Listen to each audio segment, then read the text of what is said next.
محمد صلی اللہ علیہ وآلہ وسلم تمہارے مردوں میں سے کسی کے والد نہیں ہیں، لیکن اللہ کے پیغمبر اور نبیوں کی مہر یعنی سلسلہ نبوت کو ختم کر دینے والے ہیں، اور اللہ ہر چیز سے واقف ہے۔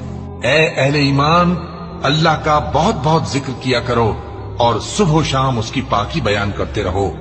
وہی تو ہے جو تم پر رحمت بھیجتا ہے اور اس کے فرشتے بھی، تاکہ تم کو اندھیروں سے نکال کر روشنی کی طرف لے جائے، اور اللہ مومنوں پر مہربان ہے۔ جس روز وہ اس سے ملیں گے تو ان کا تحفہ اللہ کی طرف سے سلام ہوگا، اور اس نے ان کے لیے عمدہ ثواب تیار کر رکھا ہے۔ اے پیغمبر، ہم نے تم کو گواہی دینے والا اور خوشخبری سنانے والا اور خبردار کرنے والا بنا کر بھیجا ہے، اور اللہ کی طرف اسی کے حکم سے بلانے والا اور چراغ روشن۔ اور مومنوں کو خوشخبری سنا دو کہ ان کے لیے اللہ کی طرف سے بڑا فضل ہے۔